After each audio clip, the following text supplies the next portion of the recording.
रोशनपुर गांव के बीच से हाईवे के गुजरने के बाद गांव का माहौल बदलने लगा था। हाईवे के आसपास की जमीन के दाम आसमान छूने लगे थे और बड़े बड़े सेठ उस जमीन को खरीदकर वहां रेस्टोरेंट, होटल और शॉपिंग कॉम्प्लेक्स बनाना चाह रहे थे। एक दिन, ये इतनी बड़ी जमीन ऐसे ही खाली पड़ी हुई है, मुखिया जी किसकी है ये जमीन? हमारी बात करवाइए मालिक से, हम इस जमीन पर शॉपिंग कॉम्प्लेक्स बनाएंगे। जाने दीजिए सर, ये जमीन किसी काम की नहीं है, शापित है ये। फिर तो और भी अच्छी बात है ना, जो जमीन गांव के किसी काम की नहीं वो हमारे काम आ जाएगी। मुखिया के मना करने के बाद भी सेठ उसकी बात नहीं मानता और सरकारी दफ्तर से एनओसी लेने के बाद वहां पर कंस्ट्रक्शन का काम शुरू करवा देता है। बिल्डिंग के बनने का लगभग 50% काम हो चुका था। साइट पर काफी सारे मजदूर काम करते थे, लेकिन जैसे ही रात हो जाती सब अपने अपने घर को लौट जाते और साइट पर बस चौकीदार राम सिंह ही बचता। रात के तकरीबन 9:30 बजे का समय था। खाना खाने के बाद राम सिंह बिल्डिंग के बाहर बैठा हुआ बीड़ी पी रहा था कि अचानक उसे महसूस हुआ कि जैसे किसी ने फूंक मारकर उसकी बीड़ी को बुझा दिया हो। राम सिंह ने चौंक कर इधर उधर देखा, लेकिन वहां पर उसे कोई भी नजर नहीं आया। राम सिंह ने अपना वहम समझकर बात को टाल दिया और एक बार फिर से बीड़ी सुलगाने लगा। इस बार बीड़ी सुलग चुकी थी और राम सिंह कुर्सी पर बैठकर बीड़ी के कश लेने लगा था। एक बार फिर से उसे महसूस हुआ जैसे किसी ने बीड़ी उसके मुंह से छीनकर दूर फेंक दी है। इस बार राम सिंह थोड़ा घबरा गया था। उसने पसीना पोंछते हुए अपने आसपास देखा। इस बार भी उसे कोई नजर नहीं आया। राम सिंह ने अपनी सीटी निकाली और उसे बजाते हुए जमीन पर डंडा पटक कर यहां से वहां टहलने लगा। अचानक ही उसे ऐसा लगा जैसे कोई बिल्डिंग के अंदर टहल रहा हो। सीटी बजाकर और डंडा पटकते हुए राम सिंह बिल्डिंग के अंदर जाने लगा। पूरी बिल्डिंग में अंधेरा था। उसे अंधेरे में बार बार एक परछाई यहां से वहां दौड़ते हुए नजर आ रही थी। राम सिंह पूरी तरह से पसीने से भीग गया था। उसे इतना तो आभास हो ही चुका था कि ये कोई इंसान नहीं, पारालौकिक शक्ति है। अचानक से राम सिंह को अपने पूरे शरीर पर कुछ जकड़ सी महसूस होने लगी। ऐसा लग रहा था जैसे कोई अदृश्य रस्सी उसके शरीर को कसती जा रही हो। राम सिंह अपनी जकड़ से हिल भी नहीं पा रहा था। उसका आधा शरीर सुन्न हो गया था। एकाएक राम सिंह को अपने चेहरे के पास एक भयानक दुर्गंध और किसी की गर्म सांसों का एहसास होने लगा। ऐसा लगता था जैसे कुछ बहुत भयानक उसके आसपास है। राम सिंह महसूस कर पा रहा था, लेकिन उसके मुंह से आवाज नहीं निकल रही थी। राम सिंह किसी के गुर्राने की आवाज साफ साफ अपने कानों से सुन पा रहा था। अंधेरे में एक बड़ी सी काली परछाई अपनी ओर आती हुई राम सिंह को नजर आती है। कुछ ही पलों में एक भयानक जीव राम सिंह के सामने खड़ा हुआ था। दहशत से राम सिंह की आंखें खुली की खुली रह गई थी। उस जीव के शरीर से कुछ जटाएं लटकी हुई थी, बिल्कुल वैसी जैसे किसी पौधे में होती है। वो जटाएं तेजी से लंबाई में बढ़ने लगी और आकर राम सिंह के पूरे शरीर से लिपट गई। राम सिंह की चीख बिल्डिंग में गूंजी और उसके बाद सब कुछ एकदम शांत हो गया। अगले दिन सुबह जब मजदूर साइट पर काम करने आए तो उन्हें राम सिंह की बुरी तरह से तूड़ी मुड़ी लाश बिल्डिंग के छत पर पड़ी हुई मिलती है। मैंने कहा था ना सेठ जी, ये जगह कुछ भी बनाने लायक नहीं है। अरे शापित है ये जगह, अभी भी समय है, खाली करके भाग जाइए अपनी जान बचाकर, वरना यहाँ कुछ भी हो सकता है। अरे कैसी मूर्खों वाली बातें कर रहे हैं आप लोग। इतना बड़ा हाईवे निकल गया आपके गांव से, शॉपिंग कॉम्प्लेक्स बना रहे हैं, बड़े बड़े रेस्टोरेंट खुल गए, लेकिन आप लोगों की सोच वही छोटी की छोटी रह गई।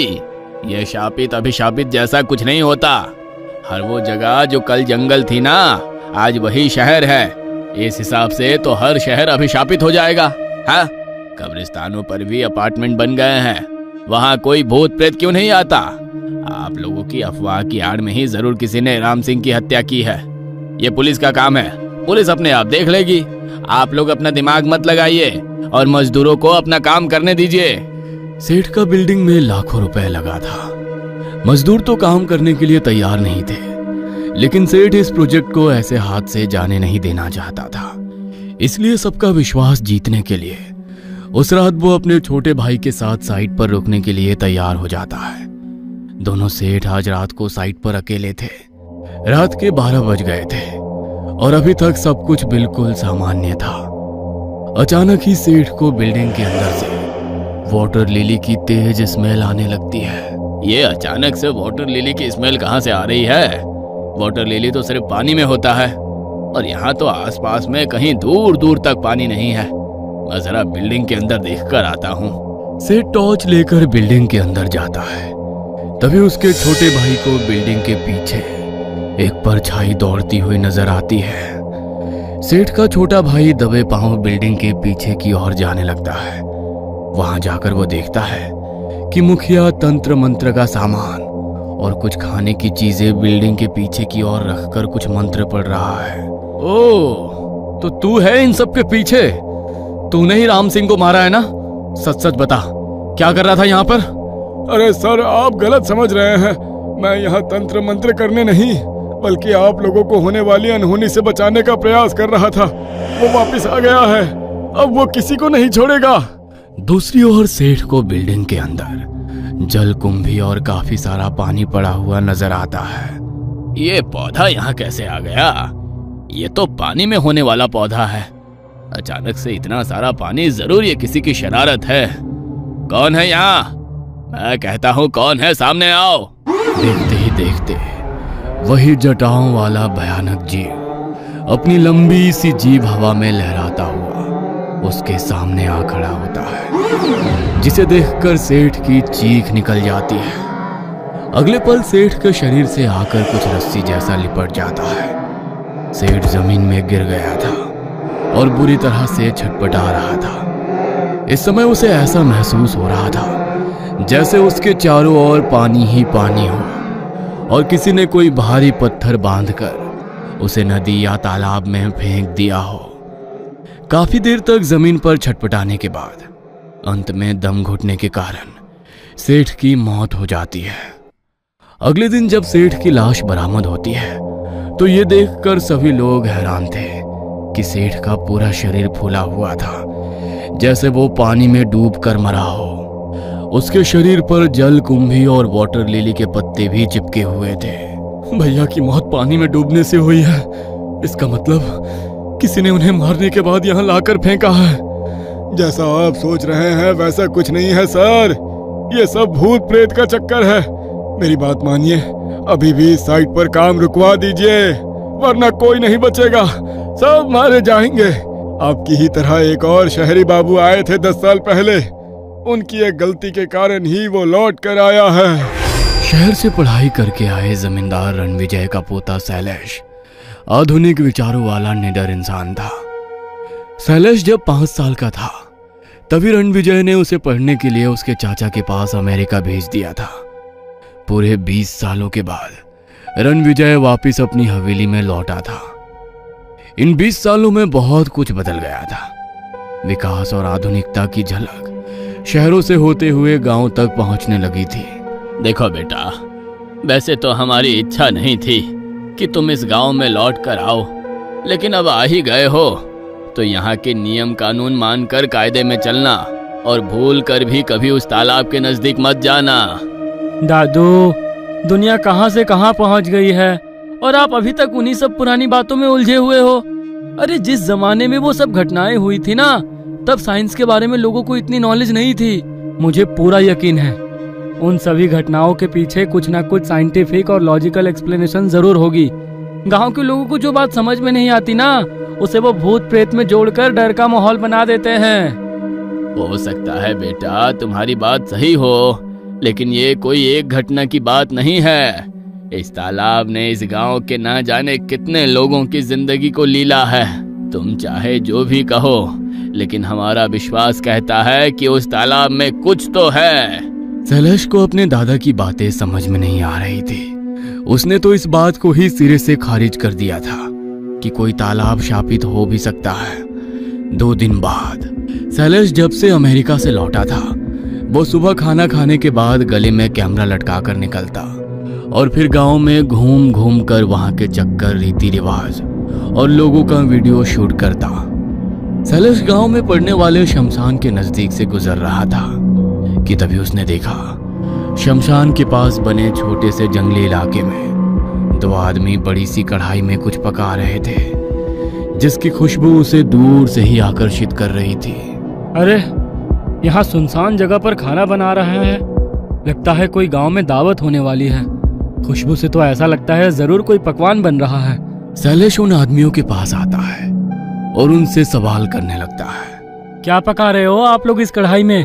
अरे वाह, यहाँ पर तो मोतीचूर लड्डू की भीड़ लगी हुई है। आपको पता है, ये मोतीचूर के लड्डू और जलेबी मेरी फेवरेट है। शैलेश लगातार बोलता जा रहा था, लेकिन वो आदमी बिना कुछ कहे चुपचाप अपना काम कर रहे थे। अचानक शैलेश वहां से एक लड्डू उठाकर अपने मुंह में डाल लेता है। शैलेश की ऐसी हरकत को देख खाना बना रहे दोनों आदमियों के हाथ अचानक से रुक जाते हैं। ये क्या किया आपने? अगर गांव के रीति रिवाज रस्मों के बारे में जानकारी नहीं है ना, तो हर चीज में अपनी नाक घुसानी जरूरी है क्या? बहुत बड़ी अनहोनी को बुलावा दिया है तुमने। पता नहीं अब क्या होगा। वो दोनों आदमी शैलेश को पकड़कर सीधा रणविजय की हवेली की तरफ ले जाते हैं। अब जानते भी हो आपके पोते ने क्या किया? अरे, हम लोग गांव के बाहर भोग बना रहे थे और इसने आकर उस भोग को जूठा कर दिया। अब जल प्रेत का कहर इस गांव पर बरसेगा और उसका जिम्मेदार आप और आपका यह पढ़ा लिखा अनपढ़ पोता होगा। यह तो अनाड़ी है। अरे, लेकिन आप तो इसी गांव के हैं ना। रणविजय गांव वालों को समझा बुझाकर शांत करता है। कुछ देर बाद गांव वाले लौट गए थे, लेकिन शैलेश को अभी भी ये पहेली समझ में नहीं आ रही थी। दादाजी, आप बताएंगे आखिर ये सब क्या हो रहा है? जो लड्डू तूने उन लोगों को वहां बनाते हुए देखा था ना, वो मिठाई किसी दावत के लिए नहीं, बल्कि जल प्रेत के भोग के लिए बनाई जा रही थी। जिन ताकतों से लड़ने की हमारे अंदर शक्ति नहीं होती ना, उसे उसकी मनपसंद चीज देकर प्रसन्न कर देने से ही सबकी भलाई होती है। बरसों पहले की बात है। मेरी उम्र तब 20 के लगभग रही होगी। मेरे पिताजी जमींदार थे। रुपए पैसों की घर में कोई कमी नहीं थी। एक रोज गांव में रहने वाला हरिया पिताजी के पास कर्ज मांगने के लिए आया। उसके पास गिरवी रखने के लिए कुछ नहीं था। अपने खेत, बैल, यहाँ तक कि पत्नी के गहने तक गिरवी रखकर वो पहले ही कर्ज ले चुका था। इसलिए इस बार पिताजी ने उसे रुपए देने से इनकार कर दिया। शायद उसकी माली हालत काफी खराब थी। उस रोज हमारे यहाँ से निकलने के बाद वो अपने घर नहीं लौटा। अगले दिन सुबह गांव के तालाब में उसकी लाश मिली। कुछ लोग कहते हैं उससे पहले भी तालाब में गाय भैंस डूबकर मरा करती थी, लेकिन हरिया के मरने के बाद तो जैसे गांव के तालाब को श्राप लग गया। अब तालाब में गाय भैंस से ज्यादा इंसान डूबकर मरने लगे। गांव में बच्चा बच्चा तैराकी जानता है, और ये बात सभी लोग जानते थे कि तालाब ज्यादा गहरा नहीं है। लेकिन धीरे धीरे तालाब से जुड़ी एक के बाद एक कई विचित्र घटनाएं सामने आने लगी। एक रोज 3 बच्चे तालाब में तैराकी करने निकले। पूरा दिन वो तालाब में खेलते रहे। खेलते हुए उन्हें वक्त का अंदाजा ना रहा और दिन ढल गया।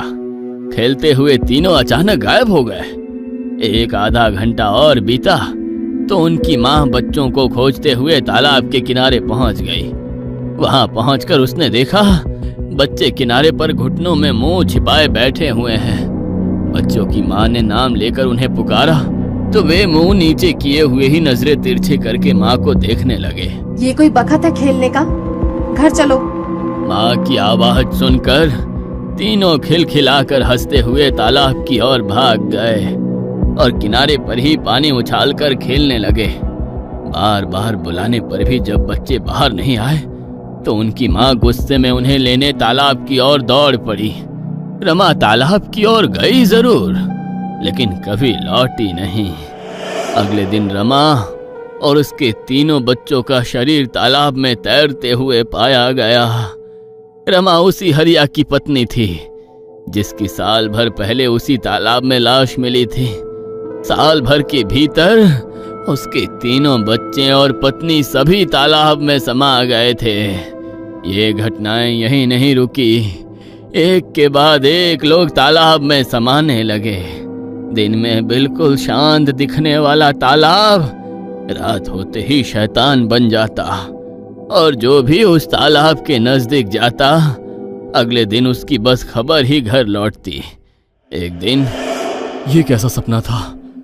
ऐसा नहीं हो सकता। ऐसा क्या देख लिया आपने? पसीने पसीने हुए जा रहे हैं। मैंने देखा वो हरिया मेरे बेटों को अपने साथ लिए जा रहा है। मेरा दिल बहुत घबरा रहा है। जब भी वो हरिया मुझे सपने में दिखाई देता है ना, गांव में कुछ अनहोनी जरूर होती है, और इस बार तो वो मुझे मेरे बेटों के साथ दिखाई दिया है। मेरे बड़े भाई साहब उस समय किसी ब्याह में शामिल होने पड़ोस के गांव गए हुए थे। तब बारातें 3-4 दिन में लौटा करती थी, इसलिए पिताजी भी निश्चिंत थे कि भाई साहब 2-4 रोज में लौट आएंगे। लेकिन अगले दिन सवेरे पूरे गांव में कोहराम मच गया। भाई साहब की लाश तालाब में तैरते हुए मिली। पिताजी को अपनी आंखों पर यकीन न हुआ। बारात से रात में वो तालाब पर कैसे और क्यों पहुंचे, ये भी कोई समझ नहीं पा रहा था। पिताजी सदमा नहीं सह सके और कुछ ही दिनों में वो भी भगवान को प्यारे हो गए। गांव के लोगों का कहना था कि गांव के तालाब पर अब जल प्रेत का कब्जा हो गया है, और वही अपनी भूख मिटाने को लोगों का शिकार कर रहा है। इतने सारे हादसों के बाद कहीं ना कहीं माँ खुद को इन सब का कारण मानने लगी थी, क्योंकि वो हरिया हमारे यहाँ से जाने के बाद ही तालाब में डूबा था। इसलिए अब किसी ऐसे की तलाश होने लगी जो गांव पर आए इस संकट से छुटकारा दिला सके।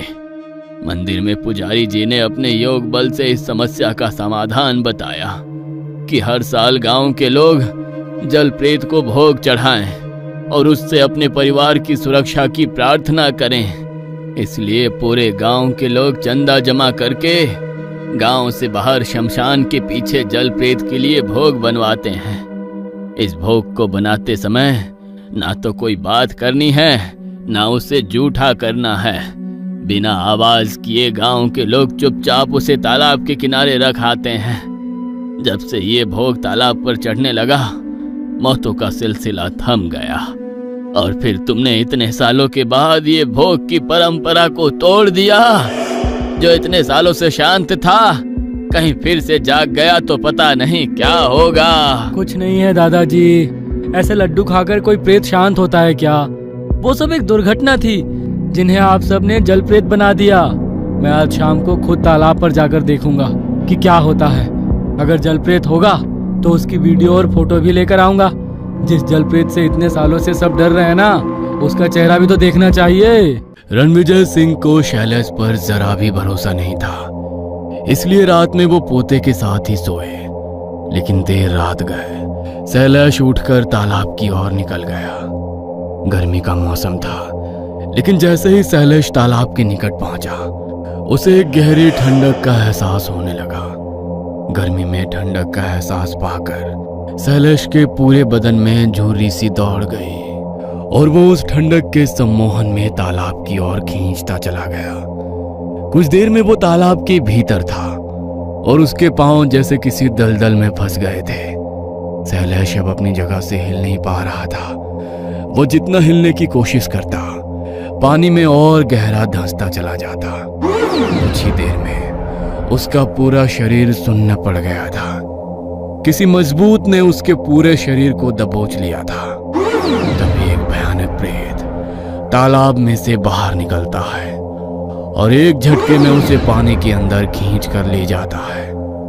तालाब का पानी कुछ ही देर में लाल हो गया था और रणविजय की लाश तालाब के ऊपर तैरने लगी थी। रणविजय के परिवार का एक और चिराग बुझने के बाद ये बात तय हो गई थी कि तालाब में जल प्रेत है, और वो कोई और नहीं, हरिया ही है, जो मरने के बाद तालाब में जल प्रेत बनकर गांव वालों को सता रहा था।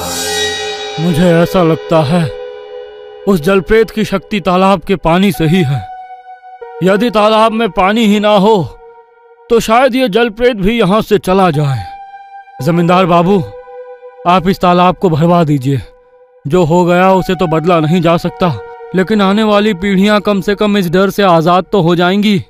जलप्रेत से छुटकारा पाने के लिए गांव के लोगों ने तालाब को भर दिया था, लेकिन फिर भी गांव वाले उस जमीन को अभिशापित मानकर उसके नजदीक नहीं जाते थे।